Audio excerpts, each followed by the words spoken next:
Welcome back. Brand episode of Two Please. I'm dressed like a hobo. I'm your host, Abhin. What does that have to say? I mean, what does that say? I dress like this every episode. What do you mean I'm dressed like a hobo? So what? And I'm your co-host, Rohit. Slyly sending shots. But anyway. Anyways, we have another one of those episodes again. We have a friend on the podcast. Abhin, do you want to intro? I'm guessing you have a few choice labels in your mind. Yes, of course. We're joined by a very special, very friendly guest. I'd like to introduce to you Ravi Kiran, who is now one of the really good friends of ours, Ravi for short. Ravi lives in the US, has worked on some of your favorite games, primarily Apex Legends. I was almost he's our Apex Predator who worked on Apex Legends. He has also worked on Redacted and Redacted. Redacted and cancelled, Yeah. you mean? Our boy's living out his dream. I think he wanted to be working in games when he was a kid. The only person I know who's living out his childhood dream, so aspiration in that sense. But yeah, thanks Ravi for coming on to this episode. The whole reason we decided to do another one of these hot takes episode was Ravi generally has hot takes about everything, right? They're very well thought out. But Ravi doesn't do middle of the road opinions, right? So I have always enjoyed, as Rohit said, we've been friends for a long time, and we've had an on and off relationship where our love stays on and our clothes stay off. And throughout that time, we've really enjoyed talking about movies. And as Rohit knows, I do have a bunch of hot takes, and I'm excited to spew some of them today. These are some of my favorite movie hot takes, so to speak. And actually, on the topic of that, I mean, before we dive into the episode and we do community mentions, if you remember last episode, the last time we did hot takes with Sid, I took shots on at Lord of the Rings. It just so happens that over the last week it's come back on Netflix, so I was just watching snippets. I'll at the appropriate points in the episode, I'll probably just out of the blue, I'm just going to spring some more thoughts. I want to criticize the movie a little more, the movies. So I'm just giving you a heads up. Sure. I mean, it's probably my favorite franchise of all time. So I think this is as good a place for us to sit and have a conversation about it. No, I mean, this time when I And watched it, honestly, I had this realization that, or rather, it was a reaffirmation of just how mediocre they are. I see. Okay, fun. Okay. But anyways, we've been this prologue has gone on long enough. Let's start the show.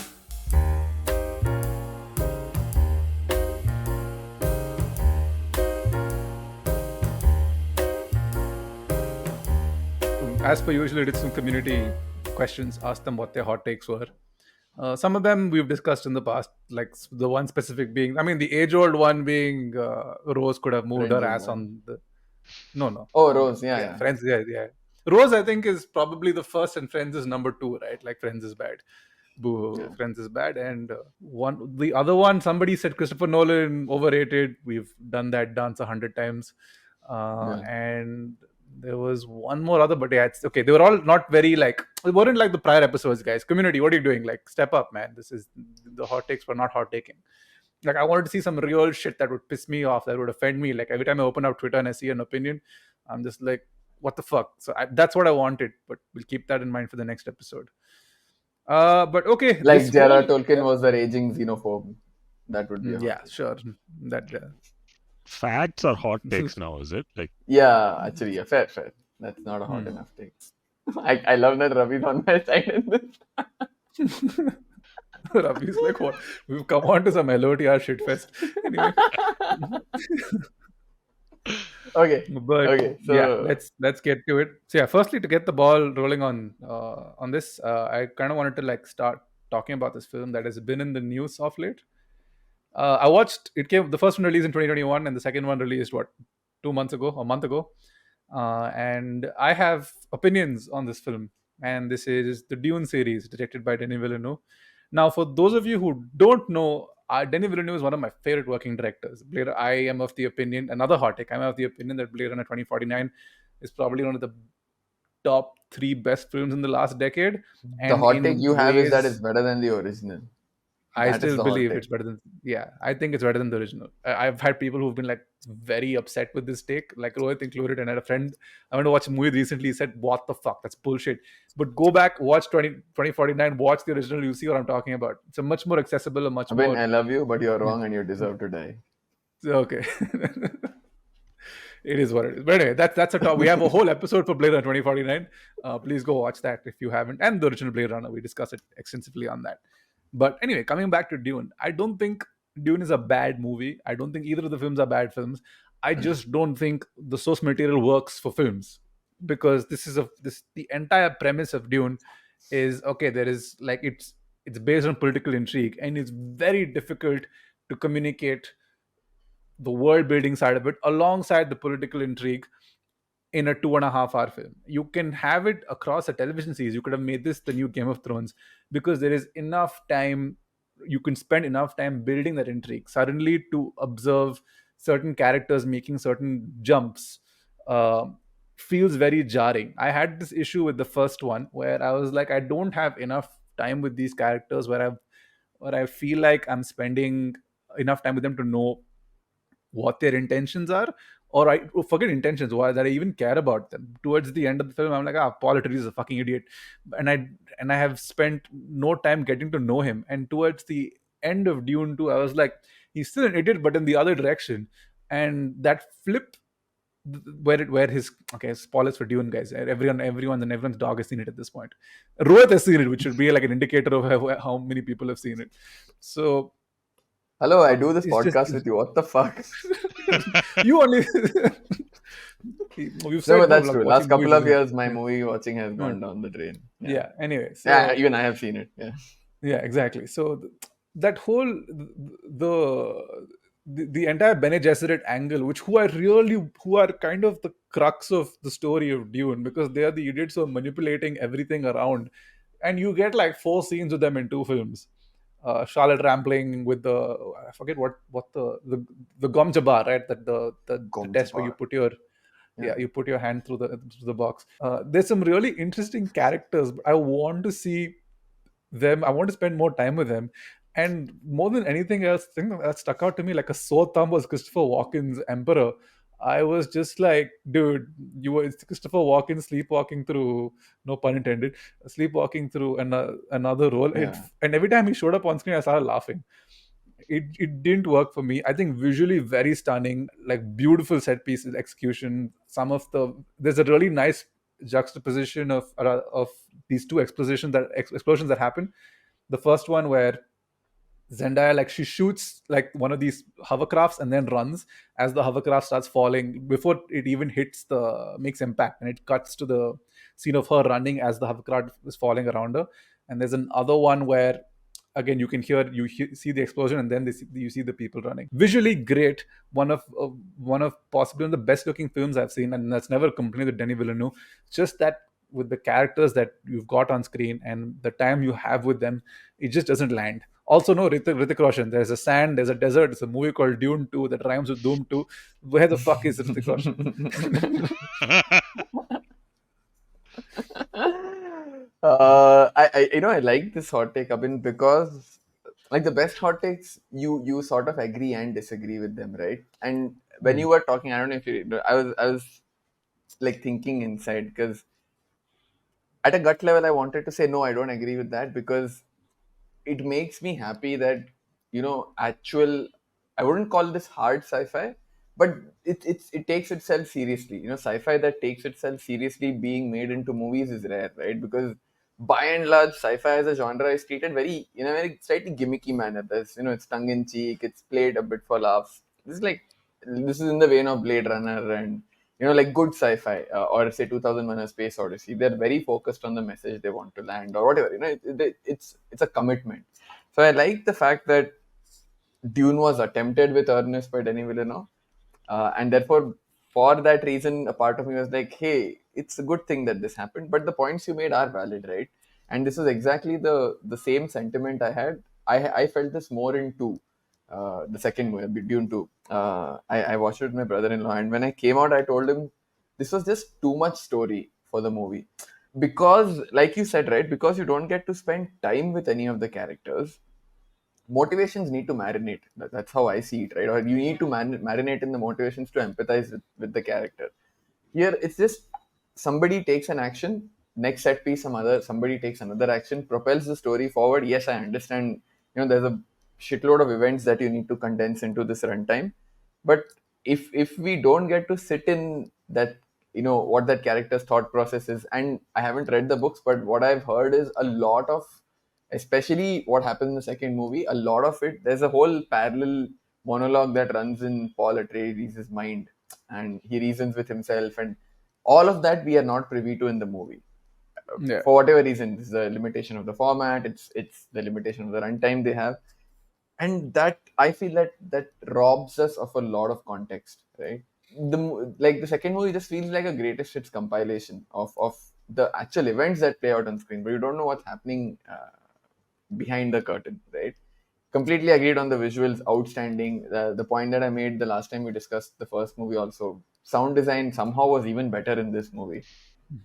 Just fucking like knocked it out of the park. It's a visual treat. It's a movie watching experience. But as far as stories go, I think Dune would have really been better served as a, like you said, Game of Thrones-esque adaptation. I would Yeah. say lost opportunity. Maybe in 30, 40 years somebody will do that, but movie may not be the right way to go about it. Side note, before Ravi jumps in, I was watching this random video on Reddit the other day. There's something called Sprite challenge where people are now drinking entire bottles of Sprite and see whether they're going to burp or not, right? So these two girls were having this, and this one girl finished Sprite, and involuntarily she had this like deep guttural burp. The top comment was, "This sounds like the Sardaukar chant at the start of the Dune movie."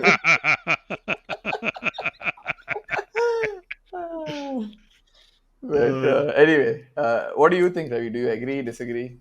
oh my God, like both of you, and basically like I agreed for the most part with Abhin, and I was going to be like, yeah, like when I speak, I have sort of like clarification, like specific things about that I want to point out. And then Rohit, like you went through and said it way better and way more eloquently than I could have. Like I completely agree with what you said, right? Like the second movie, it did feel like just a collection of events. It was like this happened, then this happened, then this happened, then this happened.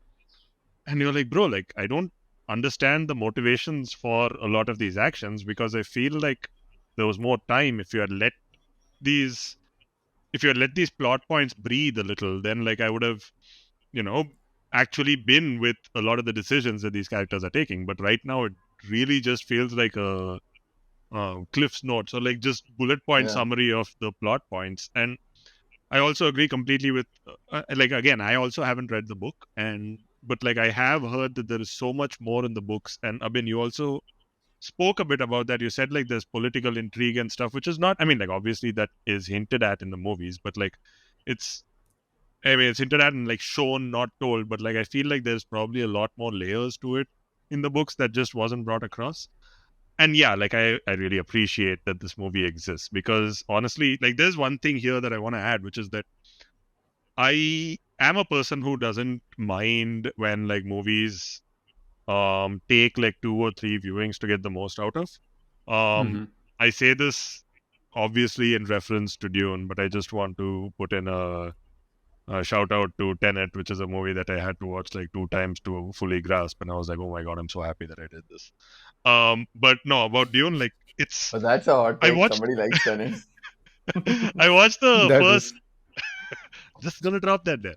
I watched the first Dune movie like in the theater when it came out, and like I remember like I loved Denis Villeneuve again, and like when I watched this movie, I was like, oh my god, that was a visually stunning movie, and like I feel like there was so much cool shit that he teased, and like I felt almost like blue balled at the end of that movie because of how it ends. Right? It's like, okay, yeah, all this cool shit. Oh, it's just the beginning. Literally, the movie ends there. And I'm like, bro, like, are you fucking kidding me? Right? Like, but when I watched that movie again just before the second one, like I feel like I went in with some more knowledge of like the plot points and what he was trying to say with the movie, and I felt like I enjoyed it so much more. Like I had so much more to take away on the second viewing, and I was like, this is such a well constructed movie.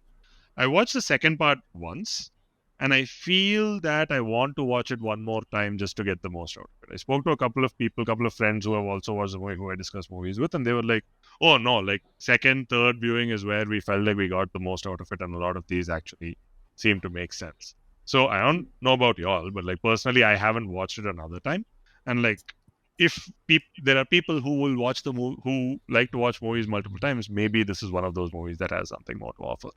Is It all feels like that I it'll be want to try. exhausting to watch it again. I don't know. It might, but like if you want to, that's a choice, right? Like Yeah. I haven't done it yet. Like I watched the movie for the first time like 2 weeks ago. I haven't watched it yet for that reason exactly. Like I agree with you that it would be really exhausting, and I'm like, okay, let me go back to it after I've had some time, and then like I'll watch it again, see how much I can get from it this time. That's basically all I had to add on that front. No, Otherwise, I fair. completely You know agree. what movies on the other end of the spectrum where it's like too little story. I was just thinking the Two Towers, not of the Rings, the Two Towers. Where it's just like, get a fucking move on. Why are we spending time with this fucking tree that talks so? Who gives a shit? Sorry, I just had to. Tree? I am no tree. Yeah, you're just an inconvenience. Okay, sorry. Yeah, Huh. Abhin. Anyway, is your next point this? Then I'll talk Should we about should it. we So move on?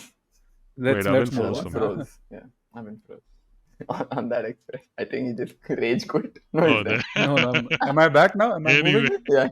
Huh. Huh. Okay, no. Okay. Yeah, so Uh, we'll move on to the next we one. should we Is should this yeah. the we next? should move on. Yeah, let's do that. Okay. Ah. The hot take that I have is that Alex Garland sucks. You can write that as SU four X's, SUXXXX. The origin, the genesis of this feeling for me most recently was because I went to watch Civil War a couple of weeks ago, and oh my god, what a shit movie with absolutely nothing to say. I'm generally a person who avoids like marketing and stuff. I avoid trailers and stuff like that. So I hadn't seen any of the marketing for this movie. I heard that the marketing didn't match with the movie that people saw. I don't know, like that I can't comment on because I have no idea about it. But I saw the critics reviews, and like they're all like, critics were raving about this movie. They were saying that this movie was like, oh my god, like so thoughtful, and like it really makes you think, like it really sits with you once you're done with it and stuff like that. And I was like, okay, like maybe this movie will be good, like I'd watched his previous movies, Ex Machina, Annihilation. I also watched Men. And honestly, like I was pretty mid on the first two, and on Men I was like, okay, bro, like at this point I'm like, I really don't know if I should watch another of your movies, right? Like Ex Machina, I was like, okay, this is a very interesting topic. I want to see what happens with this movie. And like, it really felt like I was not getting much from any of the scenes. Like I was like, okay, yeah, like these are really pretty, like as in like they're framed really well. They look, like really visually appealing and striking and stuff. And like it's sort of like you go in, and like the topic that really sticks out to you is about like, okay, like what does it mean, like you think about like these are the fundamental questions about like AI that we explore in science fiction, like what does it mean to be an AI, what does it mean to be human. And as you go through it, you're like, okay, like there are some undertones here where like the movie is definitely like portraying Oscar Isaac as like someone that you should look at and be like kind of disgusted by, and he does like represent some like negative traits of men and stuff like that. But like none of that ever gets anywhere. Like none of that really, like all of the stuff that he shows you in the scenes, like it's all like you see it, you're like, okay, is there much for me to take from this? There's not much. And it's like, okay, like I see this, I'm pondering a question. Are you like making me think any further about this question that I already know is very interesting? And that's not really what you get. And when I went for Annihilation, I had like a very, very similar experience.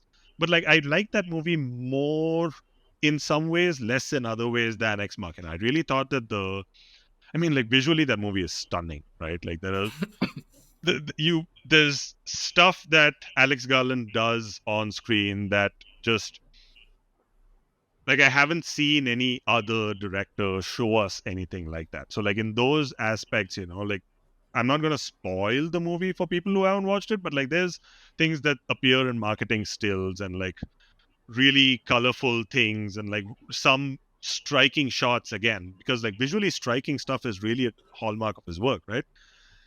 Like all of this stuff is stuff that I really appreciate in general. And this is going to come back to like bite me in the ass a little bit with one of my later hot takes about how much I like visual shit. But like he does do all that stuff really well. But again, with Annihilation, like there's a whole message about, again, I don't want to spoil much, but like there's stuff about in there about like trauma and like interpersonal relationships and stuff, which again, topics that are very, very, like interesting and I want to say like relevant even for a lot of like stuff that the world is going through in one way, and like a lot of stuff that is coming into the public consciousness in one way. And like I was like, okay, yeah, like there's probably something interesting here. And I go there and it's like, no, like think about this stuff. Like that's all the movie has to say is think about this stuff, is about as deep as it goes. And I'm like, okay, fine. Like there's like a layer of meaning that I can get from the visuals, again, similar to how I did in Ex Machina, but like beyond that, there doesn't seem to be much. And then like I went to Men years later because again, like this one I had watched trailers for, and like the trailers really seem to make this movie look like super, super interesting. Right? Like it's like, yeah, like you have one actor who's playing a bunch of different characters, and like they're And a good cast. definitely Like it is a very Rory good Kinnear, cast. Jesse Buckley, interesting. Exactly, right? Like you've seen Rory Kinnear before, and like here you identify him in all of these roles that are like clearly quite unsettling, right? And you see that Jesse Buckley is clearly unsettled by all of this, and you're like, okay, this movie is clearly about like men being trash, and there is something going on here, and super interesting, and I want to go see what this movie is about. The movie walks such weird lines. Like, I really appreciate that, all of the men that Rory Kinnear is portraying are like their behavior is like, sort of towing the line, so to speak. You're like, I don't know if this is them being nice or them being, nice guys, so to speak. And like there's stuff like that that's super interesting, but then you realize that by showing you all of them as the same person, he is definitely making a statement. And when you try to correlate all of these, you don't really get a message out of that movie. And then the end of the movie is just like I don't know what to say about the end of that movie that hasn't been extensively discussed in internet discourse, I guess, but it is shit. And I'm like, bro, like I got the message in the first 10 seconds. You didn't need to show me this for like 7 minutes or however long the scene goes for, right? Like, I'm Yeah, like, that entire stop. sequence, that entire sequence, I remember watching it in theater, and the whole point. And I'll give you a little backstory with Men. So my roommate Amish and I, we tend to go watch movies together, Mhm. and every time we'd go sit in one of the MCs, the Men trailer would play, and we'd just be like, oh, he'd be like, dude, I really want to watch this movie. It's an Yeah. A24, really atmospheric thing. Alex Garland, I loved Ex Machina. All of that shit is what I'm like, fine, let's go, dude. I We went, and I'd read stories about how it was like reviews about how it was a take on toxic masculinity. Fine, whatever. And it's Yeah. just that up until about 2/3 into the film, I was in for whatever. I was like, fine, dude, I am all for directors, visions and it going places. But that last 15 minutes, and apparently I haven't seen finished Annihilation, but it has the same issue that Men does, where the last 15 minutes of the movie derails the entire The film. narrative Pretty collapses, I would say. much. Yeah. It's like, and so much so that when it, like, it gets really eerie, it gets really unsettling and scary, but it keeps going, and then the longer it keeps going, the more comedic it starts to feel. And when the reveal happens at the end, like when he sits down on the couch and he says something to her, it was just like you're like rolling your eyes at the screen. You're like, oh, dude, is this really what you wanted to say? Because if that's the build up to that was this, it's and then it cuts to credits. And I remember clear as day, like, Amish turned to me and said, some Watla movie you brought me to.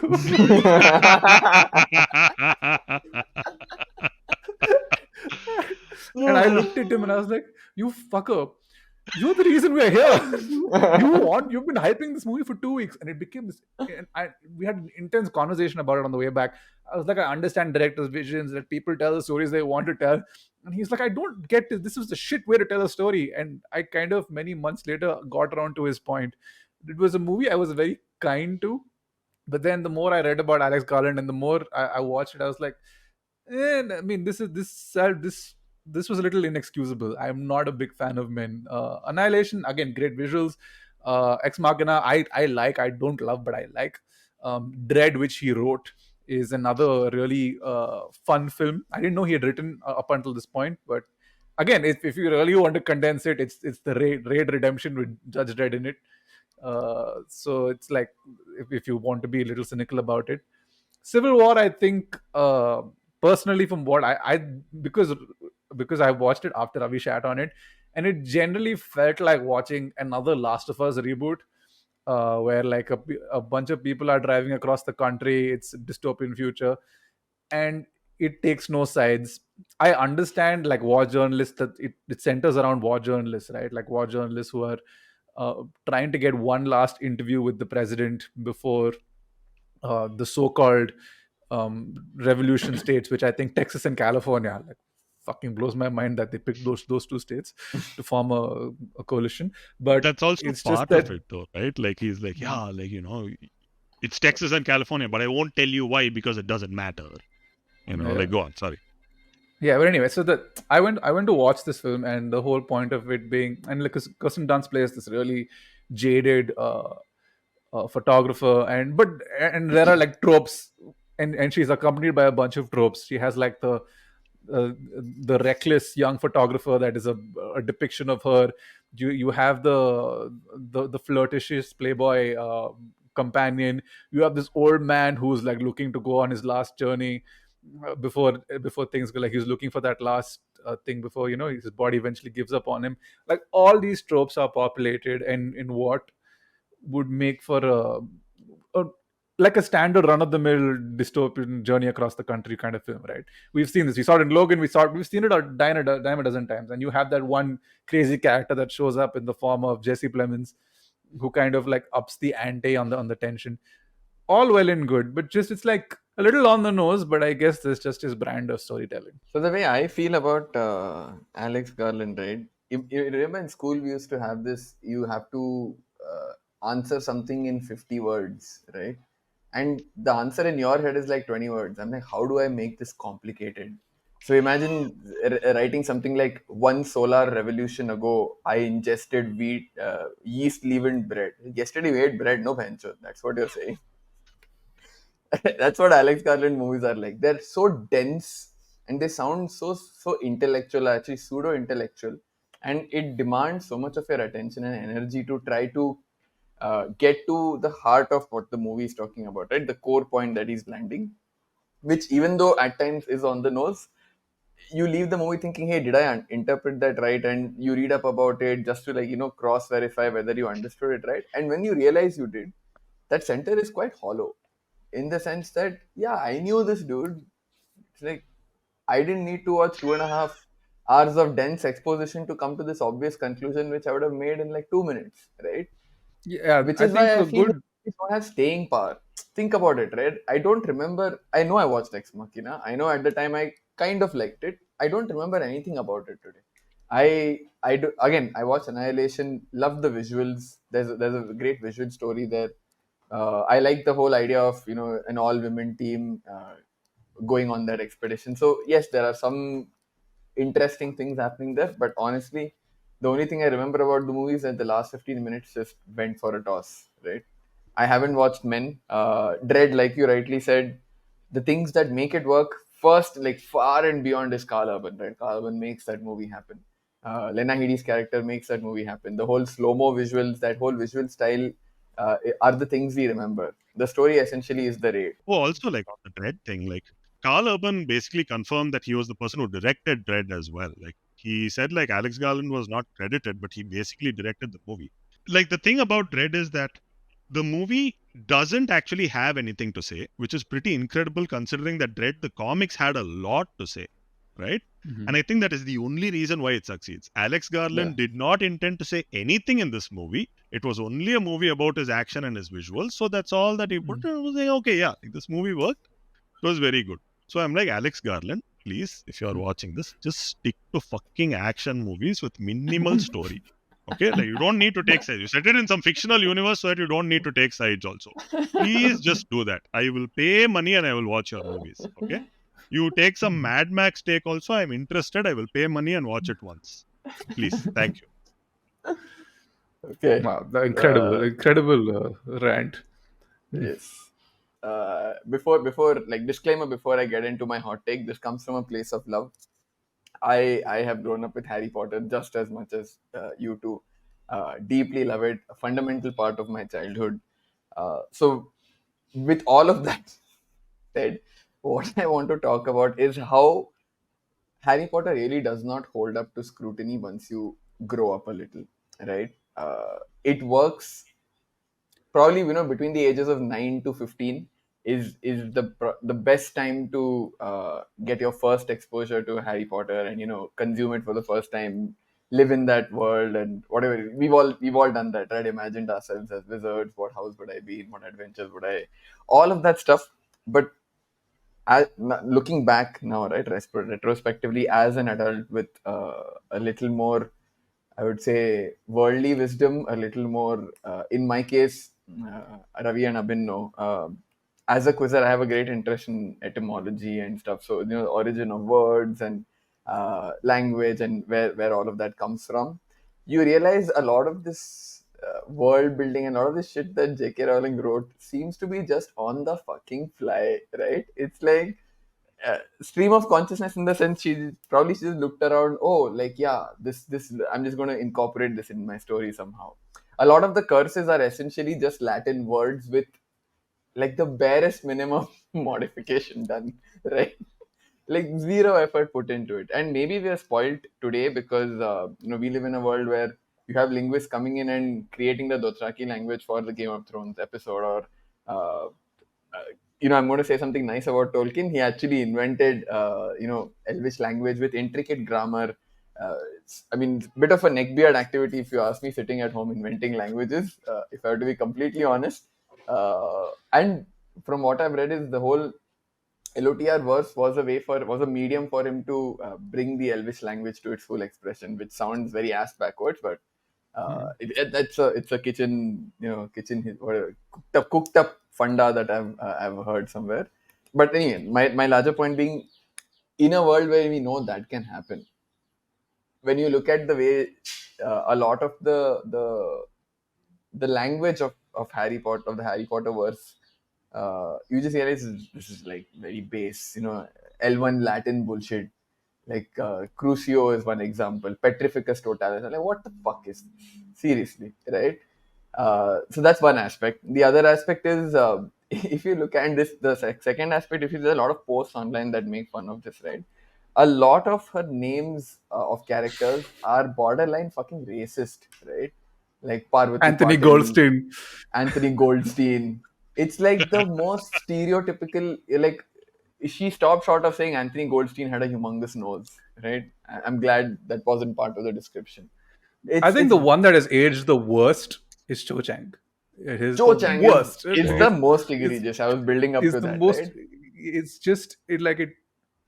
I forgive the Harry Potter series for a lot of things. Cho Chang is the one that I look back and go, uh you have Yeah. not made it out of the 2000s. And if you critically think about it, right? If you look at how the narrative sort of progressed over the 7 books, um, I would say up to book 4, things were on the up. Like even book 4, to be honest, the Harry Potter storyline, the larger story arc, the one important thing that happens is Voldemort comes back. I mean, spoilers, I guess, but come on. Come on, bro. Bro. Like I am a anti-spoiler fellow, but come on, bro. So one, as part of the larger narrative act, the one big thing that happens is Voldemort comes back. But other than that, what holds book 4 together, and book 4 is my favorite, by the way, what holds it together is the Triwizard Tournament, right? So I would say up to Yeah. book 3, the larger arc progresses well. Book 5 onwards, you see like the it's like things are becoming a bit shaky. Like I know the end game is near and all, and book 6 definitely suffers from what Abhin and I call the penultimate curse. And the penultimate, anything of any book, movie, TV show, always suffers from that curse because you got to set everything up for the last one. And we all know the various ways in which J.K. Rowling shat the bed when it came to Deathly Hallows, the massacre of Albus Dumbledore's character, and uh, even the last book has its bunch of issues. The Deus Ex Machina of the Deathly Hallows coming in out of nowhere, right? For 6 books, you've hinted at it at the end of book 6. That's about it. There was no mention of it. Suddenly, this Voldemort defeating thing just came out of nowhere. So yes, when you look at it critically, it builds up to my larger point. It does not hold up very well to adult scrutiny.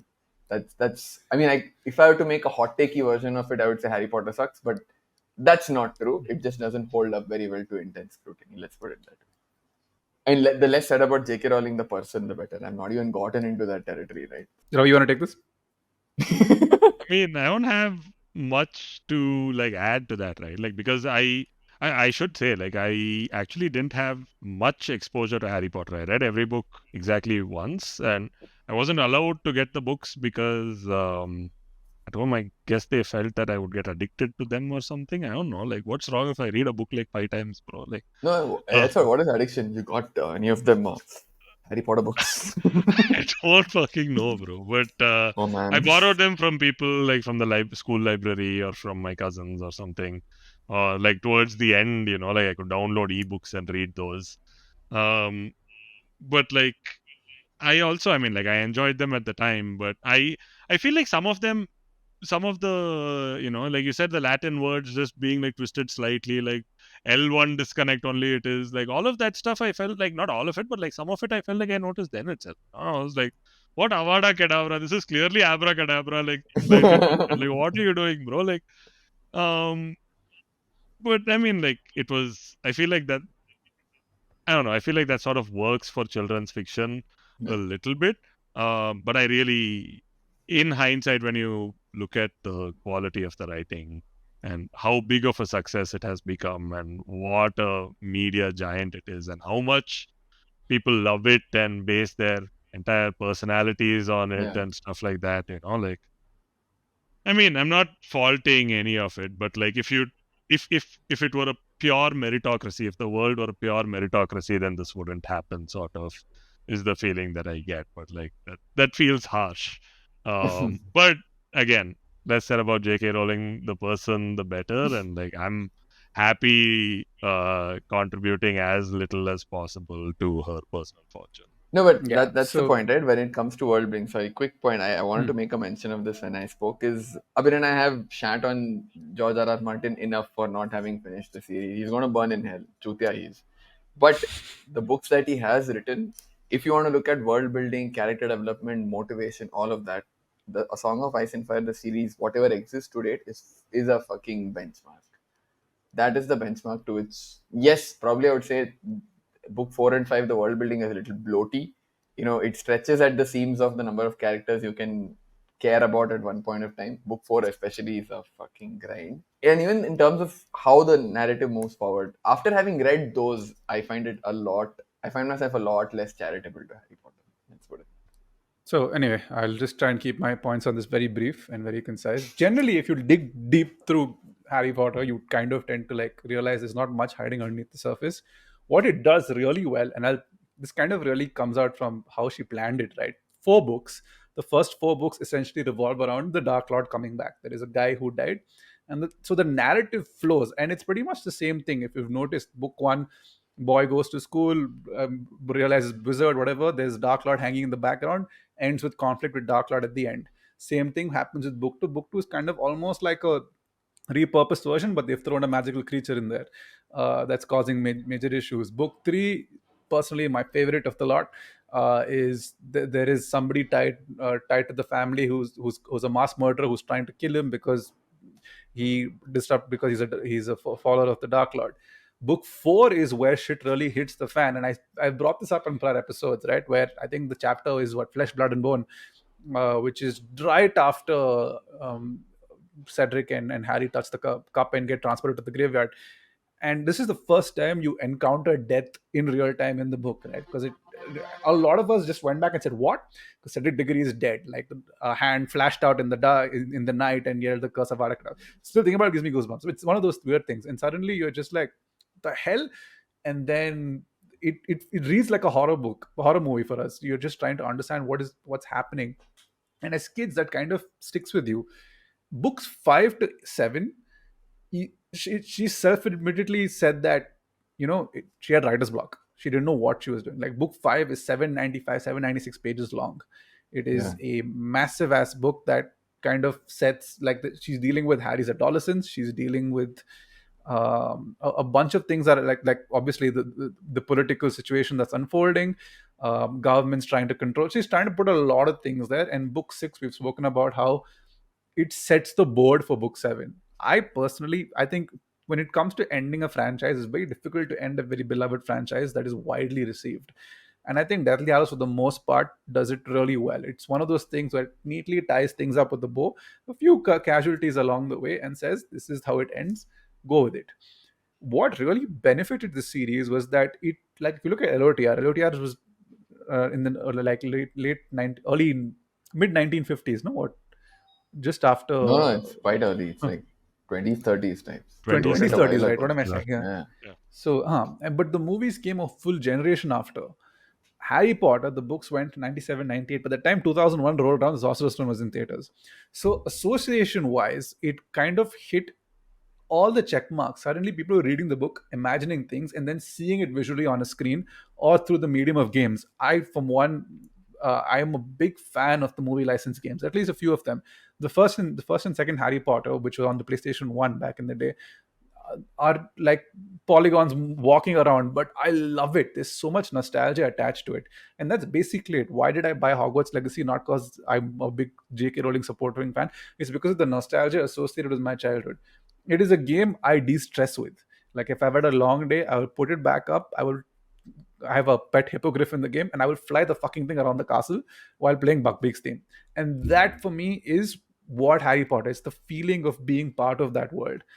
By the time we got into like the world of George R. R. Martin is a cruel, despicable world. No one likes to live in that world, but everybody wanted to live in the world of Harry Potter because it's like one of those places you kind of felt welcomed. It was like this place that which is ironic given. True, and none of the criticisms I've made takes away from that feeling one bit. That stays untouched. Exactly. Even when things go to shit in like books 5, 6, 7, you still want to be a part of that world because like Fred, I remember reading like cheering when Fred and George quit school and they basically bomb the entire Great Hall and bounce. Like there are these really uplifting moments that happen in the books, and the movies don't really do it justice.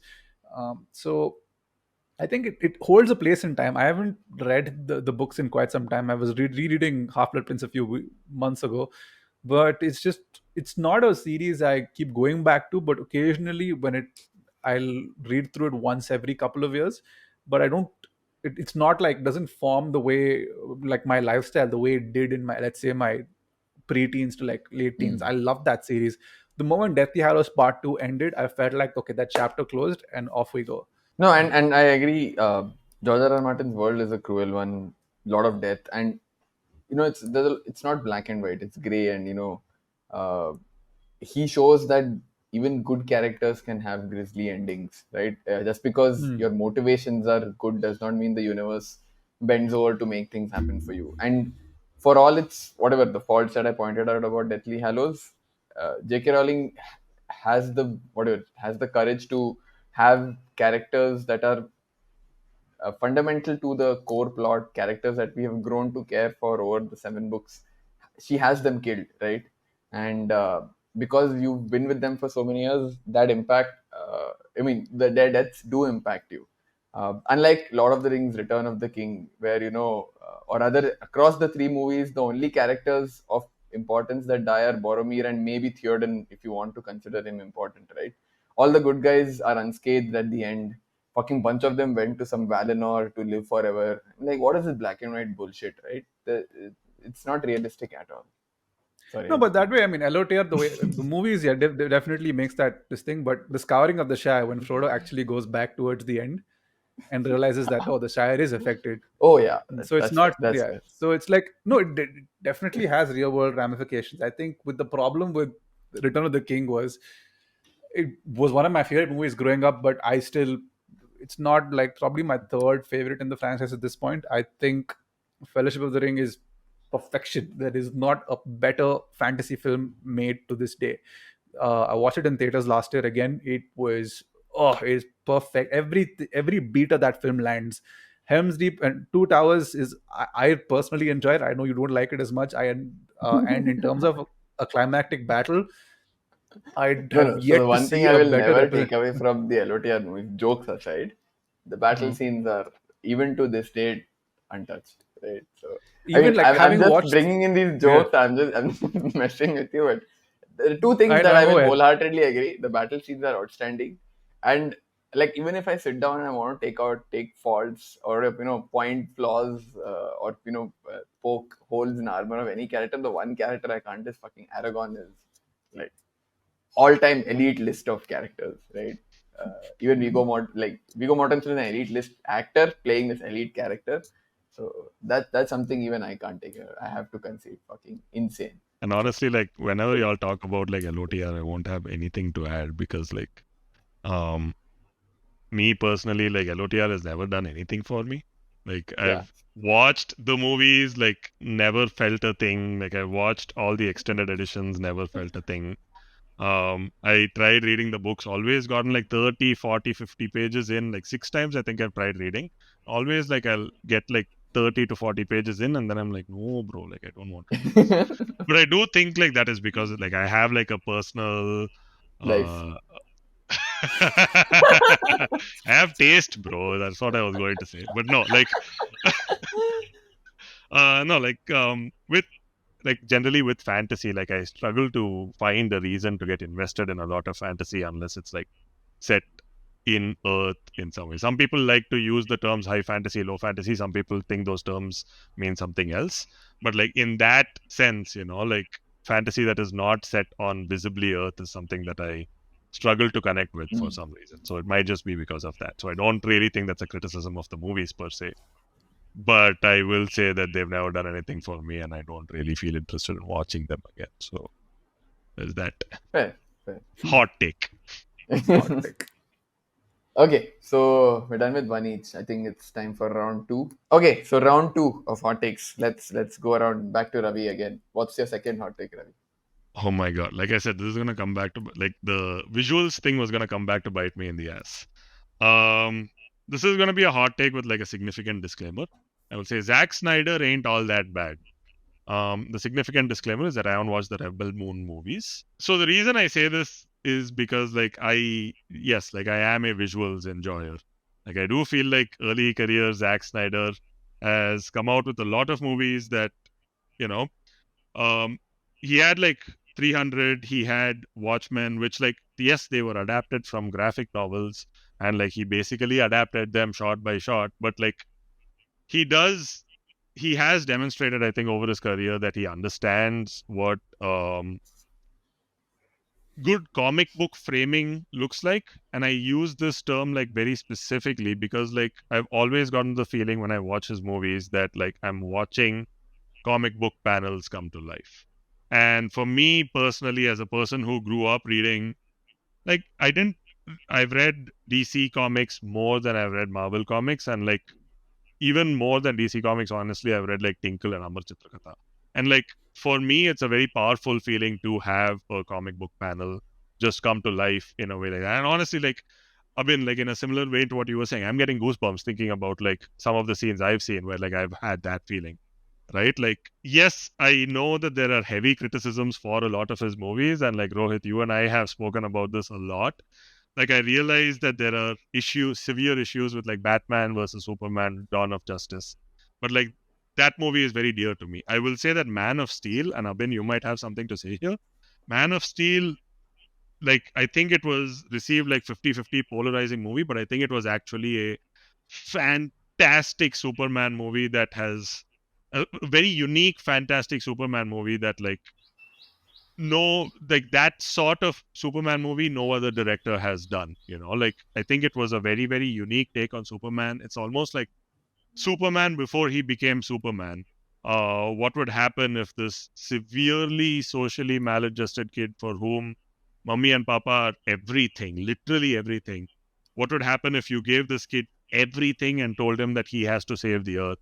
And like these people come and they threaten not just the earth, but they threaten mummy papa also. And he's like, okay, I'm going to go ape shit on these fuckers. And he just does it, right? And it's a very raw story, and it's shot in a way where like comic book panels really come to life. Honestly, there is a lot of like Jesus messianic imagery that We've spoken about I that think enough. it's like fuck all. I don't understand why it's there almost, but I also like get that this guy likes to, honestly, like if this is a complaint for people should have the same complaint about Alex Garland, where like he has made this scene, he has shown it to you, he's like, okay, yeah, this is all I have to show you. You see, I'm saying Superman could be like Jesus. Thought that, no, that's all I have to say. Like same as Alex Garland only. No, he shows you scene, he's like, ah, you thought about this, right? That's all, let's move on.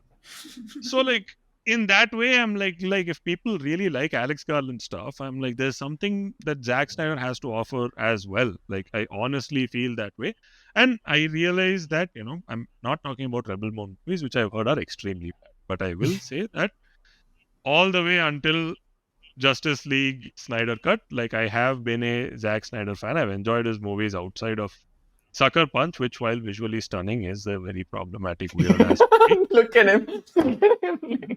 But Uh, Sucker Punch. yeah, I mean, like I watched that movie and I think it is like visually stunning, but also I think it has like extreme flaws that I can't really overlook. But like the rest of his movies, I think like there has always been something for you to like enjoy and watch and like take from like all of his. He does try to do this self-indulgent thing that directors do, where they like put a shot on screen and like just let it breathe for a long time, And like I enjoy when directors do that. I enjoy when Denis Villeneuve does that. I enjoy when Zack Snyder does that. Like, that's why I think he's not all that bad. I think people demonize him more than they should. Yeah. So Yeah, Zack Snyder lost me when there's Army a of the good. Dead happened. There's a good hot take when the moment you started talking, I saw Abhin's face and both of us were like, "You finished, dude. Wait." Abhin got up. He was like, "Huh, what? What?" The genesis So of this podcast is our first episode is, was on Zack Snyder, the yeah, director's cut, Justice League director's cut. it's So, called Zack Snyder Can't Cut. Now, anyway, I'm Yeah, he not. could. So basically, this, right, and we predicted Rebel Moon 3 years ago when this podcast began, because Rebel Moon 1, I don't even know what it's called. Rebel Moon 1 has a director's cut which he didn't release. It went to Netflix straight. Okay, he has, and now what is the Scar Giver or something, which is basically his failed Star Wars project, which he's repurposed onto Netflix. And he's made $200 movies with $200 million films, which all suck. And this is the problem. I think Zack Snyder is the extreme case of Guillermo del Toro. Guillermo del Toro, generally writing is not very, his dialogue is not his strong suit. Visuals and the world he creates are beautiful, right? I think Pan's Labyrinth is possibly the best version of Guillermo del Toro. Pacific Rim, to me, is one of the, is a terrible, if you actually pay attention to the dialogue when things are not happening on screen, it's very bad. But it's this weird Evangelion meets Godzilla kind of scenario that unfolds, and it's fucking perfect. Like it offers what it says on the tin. cargo Is ship, what baseball bat, dude. End of story. he enters. Yeah, cargo ship, baseball bat, uh, robot katana, robot swords. Like, oh, dude, that visual is like in the sky as the kaiju's taking them away, and they initiate the sword. Oh, I keep bringing this up. I keep saying, I don't know if I've told you this, but I watched Pacific Rim in a theater with an audience of 20 people. It felt like the house was packed on a Saturday night. I remember it was July, whatever. We had a blast. Like before Endgame, this was possibly like the biggest Super Bowl event I've had in a film theater. Right, that's how much fun it was. But coming back to the point about Zack Snyder, just being that I'm a big fan of Man of Steel. I recognize the flaws in the movie. I recognize the flaws in the film where Zack Snyder forgets what's happening on screen. Like he asks a simple question: what if two of the most strongest human beings on the planet went at it in the middle of a huge metropolis? I mean, like in the middle of Chicago, New York, wherever. What would it do to the Earth? and he showcases it in brutal fashion. Like it, like Superman is not in control of himself yet, and he's getting his ass kicked at the expense of millions have died. Like, and we spoke about this. Like in that climax of Man of Steel was the first time I sat in a film, and usually I would criticize people who would say, "Oh, there's too much action," or "This like they're not understanding." It was the first time in a film where I had a sensory overload. I was like, "This is a bit much. Like this is way too much." And then to undercut it with this weird Lewis Lane, we've spoken about this, Lewis Lane and him kissing in the middle of what is clearly a site of genocide. You're just like, read the room.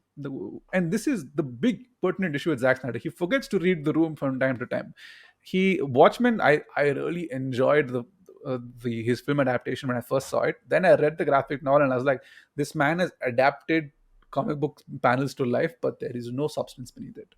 Like there is nothing that felt, and I still have this problem, No, this but I gripe with would say, Watchmen. okay, sorry, I'll wait for my turn. Go for it. Sorry. And Sucker Punch, I couldn't even get through. It's not something I was a big fan of. Dawn of Justice, for me, The Dark Knight Returns is one of my favorite graphic novels of all time, and to have shoved it into this fucking shit show of a film really pissed me off. The Ultimate Edition kind of this thing, makes it a little more palatable, but not like not to a degree where it corrects what I think is one of the best graphic novels ever written, and has the animated film. If you haven't seen it, please go watch it.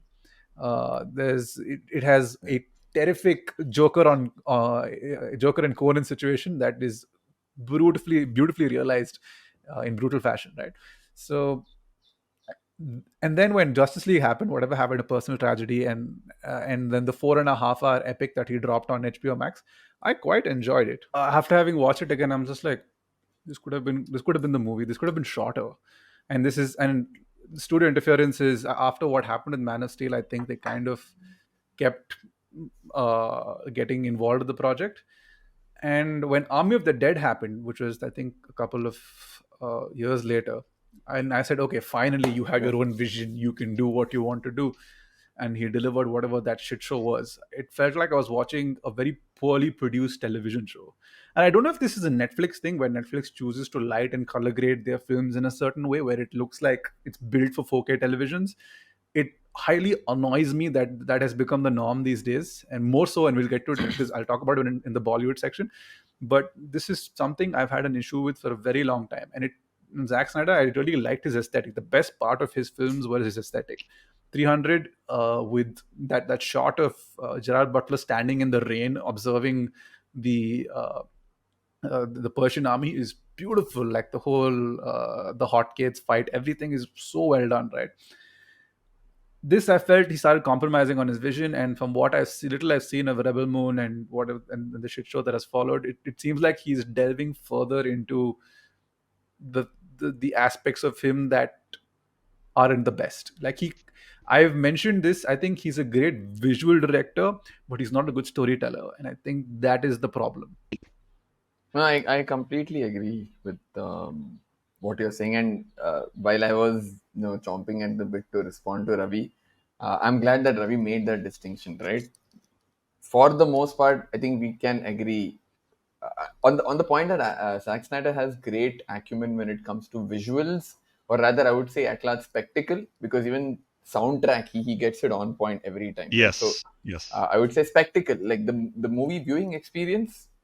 Nobody is disputing that Zack Snyder knocks it out of the park when it comes to that. Where I differ, or rather, it comes down to what do you want to take away from a movie, right? If you want to, like, there are movies you go to watch, like Pacific Rim, a classic example.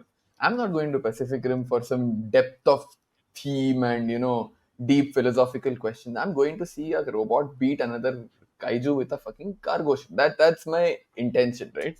But if we're looking at like the kind of movies that he is trying to make, and maybe it's unfortunate that he's making comic book movies in an era where for whatever reason or to varying degrees, there are Marvel movies, and we have the whole shadow of the Nolan's trilogy where they've brought some degree of depth to even what up until that point, comic book movies were again gimmicky, right? Okay, fans will come watch and whatever. Wasn't too much depth to it. But now, when at the time when he's come in and made these, people expect a certain level of narrative depth, and that is where I feel Zack Snyder falters, right? So if you want character development, if you want deeper questions to be, generated in your mind after you watch the movie, then maybe Zack Snyder is not the guy for you. If you want spectacle, then absolutely, like there's probably few in the business better than him, and you can see, right, the movies of his which are highly acclaimed are because he's like Watchmen being probably the one which is most acclaimed. It's because he's drawn upon very strong source material. Like the two Alan Moore movies that I know of, V for Vendetta and Watchmen, are both great because the source material is that good, right? So it's From Hell. it's I haven't watched From Hell. The two that I have watched, I think From Hell is bad. Very bad. Yeah, very bad. Don't watch it. So okay, I mean, And I know you love hit Jack the and Ripper miss. and everything, but it's really bad. Yeah, yeah. But anyway, coming back to the point, because he's got such good source material to draw upon, maybe he's a good shepherd of good source material, right? I'll not mess it up. I'll bring it to life in a nice way, and I agree with Ravi's point, and this is something that's commonly been said when it comes to Zack Snyder. He just gets the comic book aesthetic better than most other directors out there. So all of that is on his side. But coming back to Army of the Dead, it's I think one of the first, or it is the first movie where he's also the writer, and that's where you really see his deficiency in understanding the source material sufficiently, which as a director we were exposed to say some degree. We are now exposed to a much greater degree because he's also the writer, and you see he can't tell a story, right? So that is his weakness. So again, it is a hot take to say that Zack Snyder gets more shit than he deserves is probably a hot take, not because it's objectively wrong, but it's a very subjective point of view. It comes down to what you want out of a movie, right? I am someone Yeah. who prefers narrative or like story over visuals. So for me, I don't see him. I don't rate him very highly. But for those who are going in for a spectacle, they will probably disagree with me. So it is a hot take because it's a very subjective opinion. Is how I would put it. Yeah, I mean, and I'm not the person who would even argue any of these, right? Like, because these points are like completely valid. Like, I deliberately didn't touch upon any of this because, like, I know that, like, there's nothing to defend on a lot of these fronts. And I should I should mention that I actually haven't watched Army of the Dead. And I've heard that was also bad. And, like, I mean, the fact that you say, right, like, that he's compromising on the attention to detail and like the sheer production values that he had on his previous movies, like that is something that sort of resonates with me. Like I do feel like that is disappointing. I don't doubt that that is actually what is happening in those movies, which probably is why like I haven't watched them. Like I'm worried that that might sort of sully how I feel about his work. And I don't know, like I do feel like there are certain artists for whom like this happens from time to time where, like maybe it's something that's happening. Maybe he's just like, like after what's happened in his life in the past few years, I'm not speculating, but like maybe this is just this phase of his career, where he's not doing this stuff. Like, but to touch upon something that you said, Rohit, like about him not being a great writer, but knowing how to get the most out of like really good source material, depending on the source material. Like that's something that I want to touch upon. Like I feel like I would like to see Zack Snyder team up with someone, like adapt somebody else, like have somebody write a movie that is like have some superstar person who can write like really good like sci-fi that fits very well with Zack Snyder's aesthetic. Like have somebody write like that, have Zack Snyder work with them. Zack Snyder's like, I am willing to give up my ego and make a movie like this. I'd like to see that happen as a honestly a fan of his visual style and stuff. I'd like to see what a Zack Snyder movie looks like when he has people handling the things that he is not good at. Like it would be, I don't know. True. So I'll go next. My second hot take, again, now in hindsight, I don't feel is as much of a hot take, at least not in this room, and hopefully not amongst our listeners. I hope we have fairly sophisticated listeners. But anyway, my hot take is that Salman Khan is single-handedly responsible for the the de-intellectualization of Bollywood over the last 15 years, I would say. Yeah, 15 years is fair. The reason why I say this, right?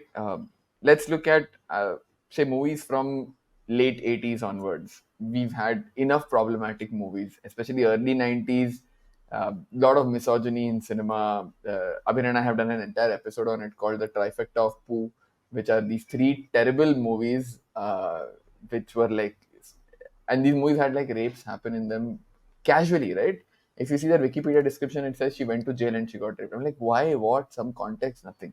So, long story short, 90s not very kind to female characters, not very progressive. People wanted to watch shit, right?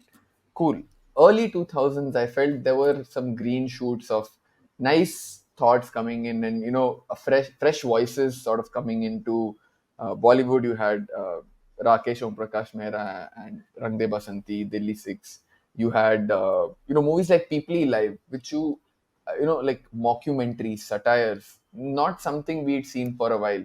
Like before People Live, probably the last satire movie that I knew was Jaane Bhi Do Yaro, right? So that sort of subtle storytelling is not something that Indian sensibilities are used to. I was like, it's nice, we're going down this direction, and uh, like I said, newer voices, fresh stories to tell.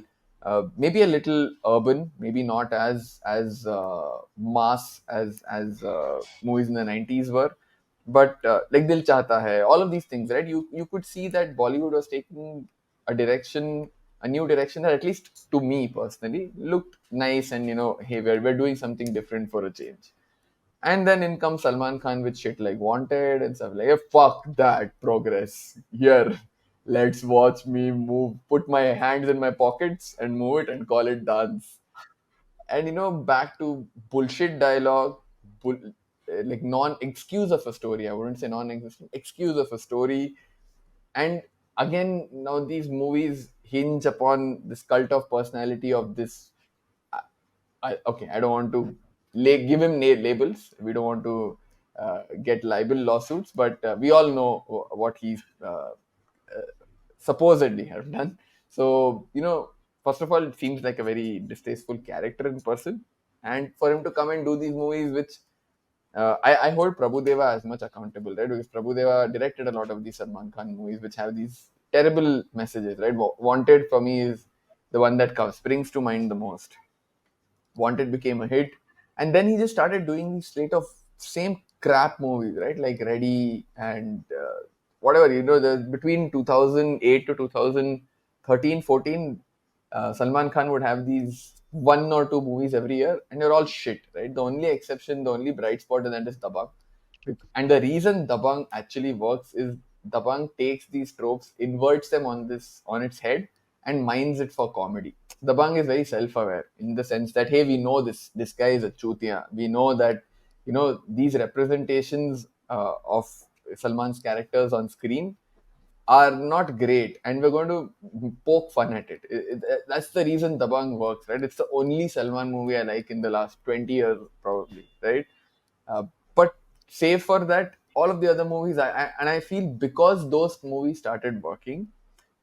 In fact, they started the trend of South Indian movies being remade in Hindi, and again, this is not to shit on South Indian movies, right? They are made for different sensibilities, and when you translate them to Bollywood, which again contentious, but are more, say, pan India, right? Where these are going to audiences which may not share these sensibilities. People are liking it for the spectacle again, the dialogue bazi and the fight scenes and all.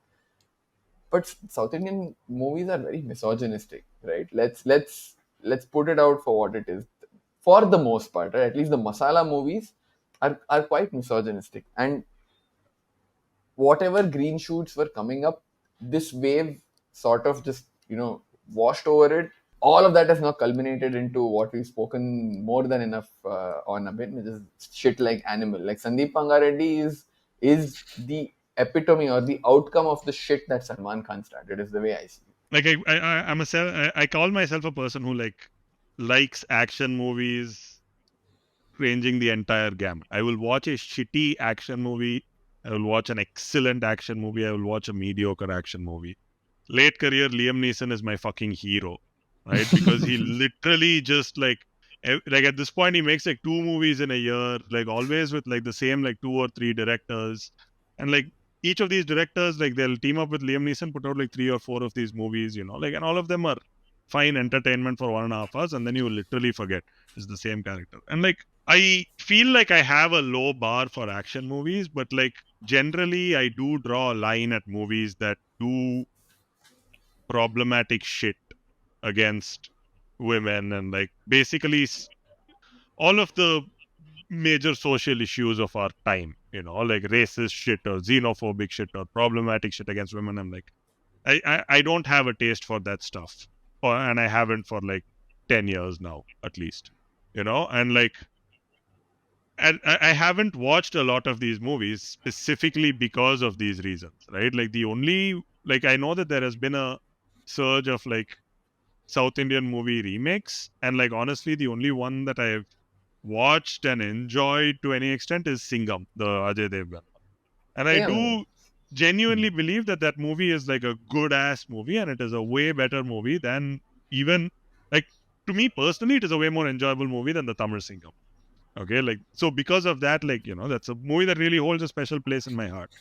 But when, like, that movie came out in what I think like 2013 or Yeah. something like that, and like that was around the time that this Salman Khan late resurgence was, probably like 4 years in at that point, right? And like I my hope then was, that, yeah, like maybe we'll get some of these, like some of these movies that are like entertaining for the sake of being entertaining. And we'll continue to see the type of movies that Bollywood has been making. And like I felt like I had that feeling because that was when the, like, Tamil cinema had started also, like Sood Kavum and stuff had come out at that time. And Tamil cinema was also was taking steps where like you were getting movies that were like, okay, like these are sort of like independent directors or like new wave of directors who are making a very different sort of movie. And like you're getting, dark comedy, like pretty I mean, dark cinema has comedy. had a great last 10, 12 years. Yeah. And like I was like, okay, yeah, like maybe this is going to happen in movies all over India, like you were saying, and like somehow that just didn't happen with Bollywood. I do think like there is some, like, I don't know if these count, but like I watched a few of these movies with is his name Rajkumar Rao. Like I watched Newton. I watched like we did talk about what is the movie where they talk about like homosexuality with Rajkumar Rao and like you Badai Do, I think. Badhai Do. Yeah. Yeah, like Badai Do, we yeah. spoke about the movie and you thought that it, didn't do as well, as good of a job touching on certain topics as movies before it did. And I was like, yeah, I mean, like there are movies like these that come out. There are still like the guy who made Monica, Oh My Darling, he made Mard Ko Dard Nahi Hota and stuff. Like he's making a Yeah, class of movies that, that's like he's making a class of movies in Bollywood that is not really something that we're seeing in, I want to say, like even other Indian film industries, So I true, think that true, there true. is some cause for like celebration, some cause for optimism. But to see what is happening to like the mainstream, like blockbuster Bollywood is just pretty sad, bro.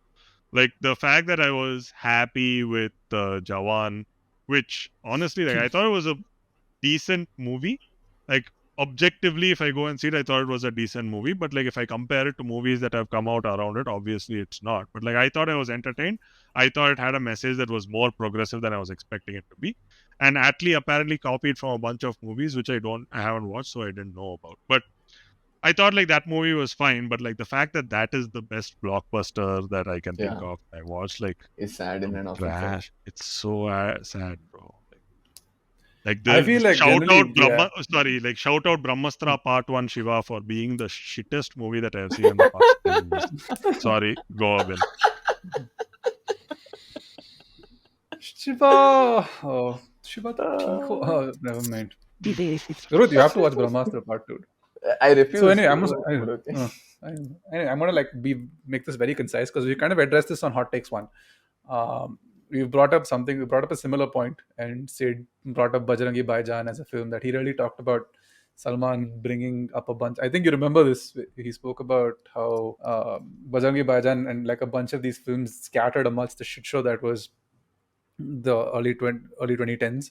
That is Kind his of really, career. yeah, basically, right? So, and what happened is, as much as I'd love to blame Salman for all of it, what happened was with Dabang. Wanted was like a big hit, but with Dabang reinvented the 70s movie star, right? Like the 70s action hero, and people started chasing that 100 crore club, and that's what people started going after. And then South remakes, they were like big commercial successes.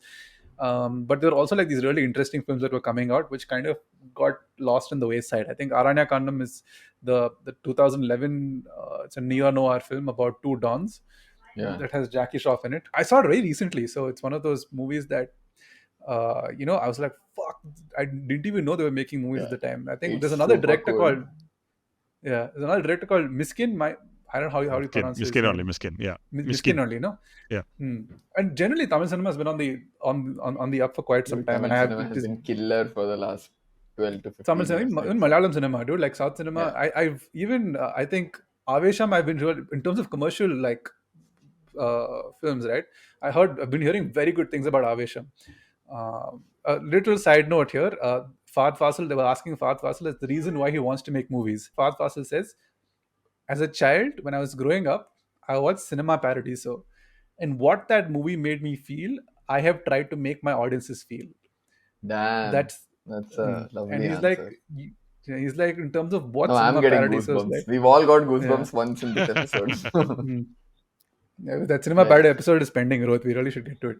yeah, we But should. generally, coming back to the point is that people started chasing commercial revenue. Like the Rohit Shetty also exploded at the same time.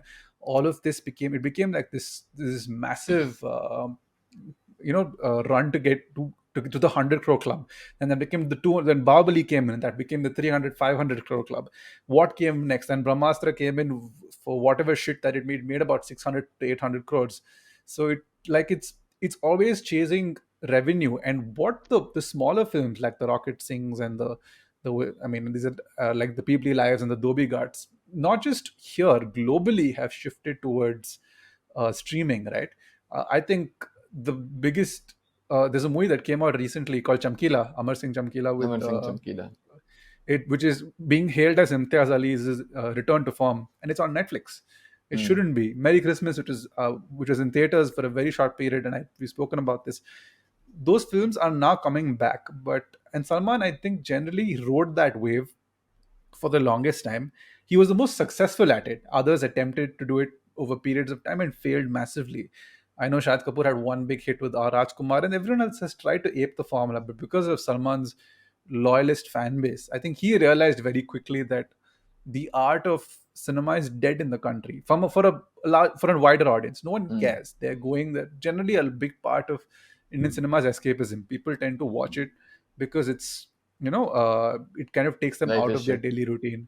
Yeah, life is shit, right? So when people are waxing lyrical about RRR and globally saying, "Oh, this is one of the greatest films I've ever seen," for us it's normal. Like, Yeah, whenever I saw RRR getting acclaim, you know that meme of this black guy looking at the thing with question marks all around him. yeah, I am that yeah. meme. What? So, I mean, I don't really have much to add here. I think it was we're in this weird cycle where we're trying to get. Now, I think what we've reached now is rather where every year, every couple of years, like there'll be a fad that this film industry tries to chase. Now, unfortunately, we're in the Vanga Reddy cycle, where people are The going to worst. start Okay. paying for toxic masculine heroes, because it worked. Animal again is another raging success. Ranbir Kapoor's second biggest hit after Brahmastra, and both his films have been shit. So it's just what it is. It's like what the industry follows, and it's going to be a while before actual good storytelling starts making money. I think it's a cycle we have to just keep running through. Yeah, and the societal ramifications of this is that, to put it very bluntly, feminism is taking a beating in the whole process, right? Which is beyond cinema a bad thing, because shit like Animal stays beyond the movie theater. People form opinions which they start exhibiting in real life. This is our very own Indian version of Andrew Tate in that sense, right? I think what the byproduct, and this might be like a really hot topic. What happened generally with regards to feminism over the last couple of years, and this kind of explains the reason as to why animal exists today, is that a lot of the values feminism was trying to communicate were communicated either through the wrong avenue or through the wrong tone. A lot of Yeah. why Sandeep Vangareddy is so hell bent on like making these movies, because for a lot of the so-called discriminated men felt like they were being shouted at or being put down for because through feminism is supposed to uplift women, and funnily enough women in Indian society look down upon it, which is kind of insane. They're like, oh, what are these feminist takes, which is coming from women itself is a very Well, scary situation. internalized misogyny, unfortunately. Yeah, it's just, yeah, it's very very weird. But and I think as a result of the byproduct of that were your Andrew Tates, were your certain like red pill characters, and now with the Vanga Reddys and the toxic masculine heroes have come back. So I think it's a good time to reset and refocus and probably get that messaging across a little better. And I think there'll be a we'll hopefully get out of this fuck all situation we're in. Yeah. Speaking of feminism getting a win, though, for all the hype that was built up across the course of the movie, that bitch king of Angmar died to fucking semantics and feminism. I am no man.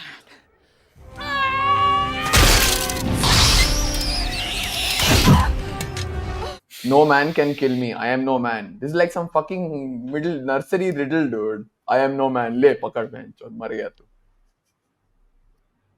Okay. What a Legend, fucking bro. bait, What and a dude, I brought the whole legend, feminism dude. point just to Bro, build how this. do? When he said which, I was like, oh, here we go. Speaking of feminism. But okay. More LOTR bashing aside, I think we have one more left in the tank. Yeah. No, I may be done. Maybe one. Depends on what your hot take is. I mean, Yeah, I'll no, see my how I hot can take is, I shoehorn think, it. sure. My hot take is that generally the rom coms have died. I think there is the conventional, or like it's not even conventional. I haven't seen Oh, a I good have rom my com in LOTR ages. angle on this already. But okay. Okay, beautiful. The two that really stick to mind, one isn't really, I mean, three, from an Indian perspective, I thought Rocky Rani, the more I think about it, I'm like, you know what? I like it. It hits certain, it's tropey, but it's kind of like, it's funny. The two that really stick out to me, one is that starts off as a rom com and descends into something batshit crazy, is last year's Bottoms. Uh, I don't know if you guys have seen I've it. heard of it. I haven't watched it. It's about these two girls who are trying to like hook up with, like two lesbians, I think, were trying to hook up with Is this the one with, and I don't know how to basically lose pronounce their the name, virginity. Ayo Edebiri Who? or Ayo Edebri, yeah, from the Yeah. Bear, yeah, Ao Edebri and Rachel Sennott, and they end up creating this self-defense class, and suddenly the entire school starts beating each other up. And so it becomes it's like the super bad for this generation. That's basically it, yeah. And it's Nice. hilarious. And the other one I really liked was, really liked Rye Lane. When we did watch it, I was very taken aback by it, Yes, by how Lylane good was it really was. nice. Rye Lane was really nice. And but aside from that, I don't think rom-coms are made for consumption anymore, because either they get picked to shit with regards to the subject matter, or they're like terribly produced and just shoved onto Netflix for ambient viewing.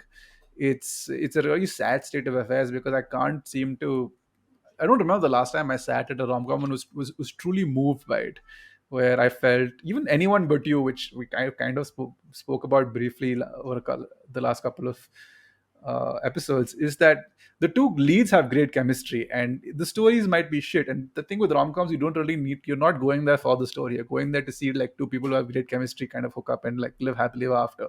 It works in the case of Anyone But You, but besides that, I generally, and it kind of made a lot of money, and I hope it kind of resuscitates the genre. But because of Netflix doing what it does, the genre is a little bit dead at the moment. See, I mean, firstly, I jumped in because I have thoughts about the rom-com genre. It's one of my guilty viewing pleasure genres, because I feel the reason people like rom-coms is pure escapism. It's a world where things generally figure themselves out, whatever, and misunderstandings are also not very serious, right? It's not like somebody's dead or like whatever. It's some misunderstanding. They figure it out. It's all very hunky dory. which is why I feel people like rom-coms. And a lot of, I think here again, streaming has been a seismic shift in the way rom-coms as a genre have been treated by the film industry, right? I think of all the genres to have taken where the film industry is like, huh, this is for streaming, rom-coms been impacted the most. Where it's like now because we need to financially justify uh, movies that go into release, it has to be spectacle cinema that makes its way to theaters. So a lot of smaller scale stories, among them rom-coms, have been relegated to streaming. I say relegated, but I mean whatever, to each their own, right? But now you find them mostly on streaming. And there are a few, even within streaming there are a few that work. So I for the large part, I guess because of that move to streaming, quality has taken a hit, because I think the quality control when it comes to streaming production, especially Netflix is primary culprit in this, is a lot lower, right? The bar is a lot lower, I guess. It's like you just need to keep these fucking couch potatoes engaged. Just put whatever shit on screen, and we just need like active users on the app. That's all that matters, right? So you see these movies take a hit. Yes, there are the good, the odd ones out which are good. The ones that you mentioned, of course, there's one more, the half of it. I think that's also on Netflix. It's a gender swapped reimagining of Cyrano de Bergerac. Very, very, very well done. I think it's a gender swapped queer version of Cyrano de Bergerac. So that's a nice movie. But I agree with you, right? For the most part, rom coms have taken a beating. And now you see, because of this drop in quality, you see rom-coms sort of abandoning logic. Recently, I watched this movie called Ticket to Paradise or something, with Julia Roberts, George Oh, Clooney, I've seen it. Yeah, yeah, yeah. I've seen. I saw it in dude, theaters. and Yeah, their daughter goes to Bali and meets somebody and there, falls in love with a rice farmer. No, yeah, I remember falls that. in love with a rice farmer, and she decides to marry him, right? And these two are now Yeah. coming to stop her from getting married. And my takeaway from the whole thing was the parents are fucking right. Don't be this dumbass white girl going to Bali and saying, oh, and she literally says, she moved in 1 week, 1 week into there, she's like, oh, I belong here. I mean, shut the fuck up. What do you mean you belong here? Go take your white ass back to your country. Nonsense. You're going to go live as a rice farmer. You're going to live with him, and come monsoon season, mosquitoes will come bite your ass. What you'll do then? A lot of them. I'm like, when shit like this gets made, I tend to agree with you, right? Rom-coms logic has just taken a swift kick up the ass, and that should not be the case, but sadly it is. Anyways, Ugh. those are my 2 cents. Ravi, anything to add? I mean, like I do feel like I mean, just there's remembering Ticket to Paradise pisses me off. I do feel like there's a little bit more to the things that y'all mentioned as well, though, about rom-coms. Like, I mean, yes, there is the bit I completely agree, and like this is my pet peeve of Netflix is their low ass quality bar and how they make passive viewing movies.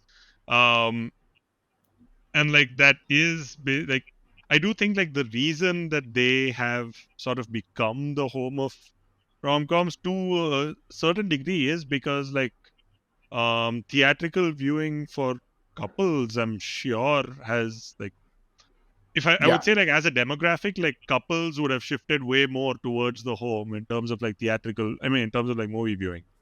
And like it makes sense that that is where they would make movies like that, right?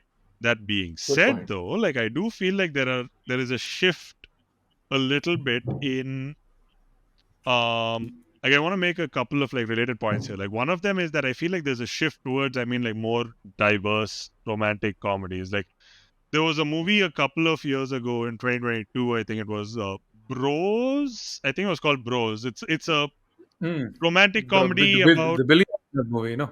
yes, Billy Eichner, yes. Hmm. Hmm.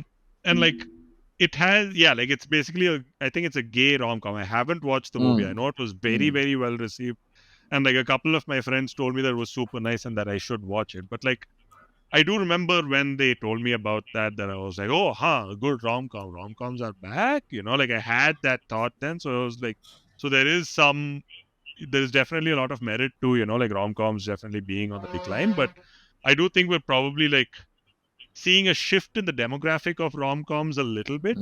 Um, but also like a shift away from like rom-coms to a type of comedy itself that probably targets a wider audience a little bit, like movies like what was that one, Game Night, Game Night was, Jason with Bateman. Rachel McAdams and Jason Bateman and stuff. Like I feel like there was another, like you mentioned No Hard Feelings, the recent J-Law movie, also is a great example. I think that got a That's a theatrical raunch release. com, yeah. So more I broad-based think, comedy. It's not rom-com. yeah. What Ravi's saying, right? You need to broad-base your comedy. Like you brought the comedy so that like it might deal with couples or interpersonal relationships or something like that, but you make it a little more accessible. Like single people go to the theater. Like when I go to the theater, I see a lot of single people around, like individual viewers, and like I feel like I don't know if I would go to a theater to watch a rom-com unless I heard it was good. So like I do think like because of those dynamics, that's maybe why it's shifted. But like I do see like the movie, like a new type of comedy itself being made that is sort of like friend com in the way that Superbad was. Like there were a couple of other movies of that sort. Like Booksmart was one of them that was Booksmart was one. Yeah. There I was quite another liked Booksmart when I watched it. There was another movie starring a bunch of kids that was sort of like the kids version of Superbad. Like I feel like those are just like the type of comedy movies that didn't get made before that now get made to bring audiences into theaters. And like those are produced for a similar sort of budget and stuff, like 30-40 million with like not very well-known actors, but like you bring in some writers who can write some good shit, you have a pretty good formula on your hands. So like that is, I think, like how the things have shifted. But I personally am not super complaining, but I do feel the lack of good rom-coms, Abhin, as a person for whom like Maid of Honor is a very, very strong guilty pleasure. Yo, I love Maid of Honor, dude. I love Maid of What a Honor. movie, dude. He's just not that into you. What else is there? All of that whole shit, shovel of shit fest movies which I've seen. I think Forgetting Love Sarah Marshall. Actually also has like some random problematic stuff here and there, but overall Forgetting Sarah movie. Marshall is peak rom-com. It's peak rom. I think it's perfect. It's the perfect rom-com, in my opinion. It's perfect amount of raunch as well. It's got everything. Forgetting everything. Sarah Marshall got everything. The other rom-com that we haven't spoken about, there's a hidden rom-com in across the LOTR movies as well. It's between Frodo and Sam, right? Which is maybe it's because comedy. Diverse rom-com, huh?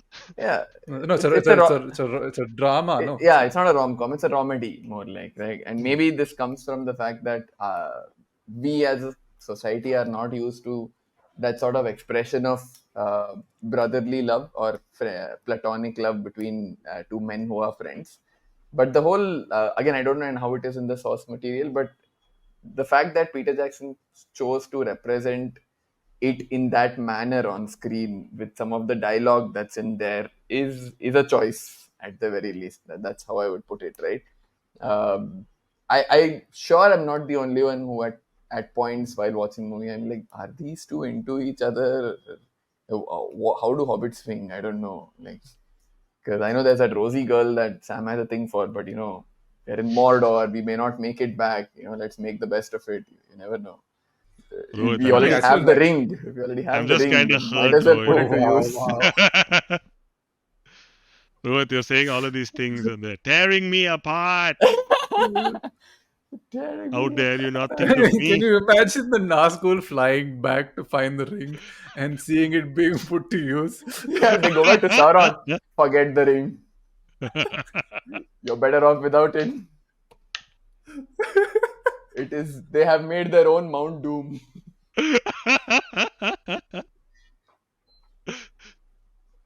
Where do you find it? In between two mountains of doom? No.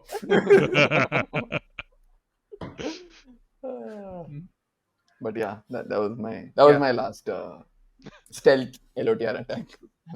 Okay, good. I think we've had such a long ass episode, guys. But anyway, Ravi bro, thanks for coming on.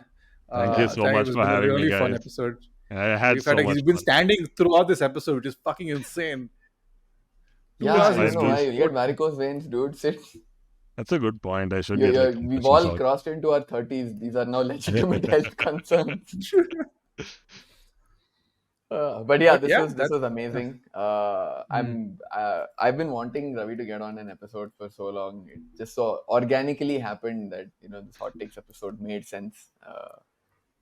I'm sure, or at least I hope, you'll be back with us for future episodes. Like, let's think of topics where you might have similar strong input to give, and we'll definitely get you. And this was super fun, and I I appreciate hope it, the guys. final edit turns out to be as fun for listeners as well. okay, That's friends. us. Yeah. Yeah, that's us. Please like, share, subscribe, tell your friends, give us your hot takes. Tell us if our hot takes sucked. Let us know. We'll be happy to fight you over it. If you have a bone to make with Rohit over his many LOTR jabs, I'll Bring send you it. his phone number. So you can like get in touch with him on a Send random his work phone day and be number. like, It "What?" seems. I feel like people are honestly going to be like, your hot takes are kind of warm, guys. Like, we agree with a lot of Yeah. this shit. Yeah, which is why I was bringing the. I know LOTR is universally beloved, so like I have to bring some heat. And I was hoping that Zack Snyder is universally hated, which was my little bit of heat, but we'll see. No. But But I'm anyway, gonna say goodbye to Ravi in our typical fashion. Bye, dude. Bye, dude. we'll see you on the next episode, guys. Take care.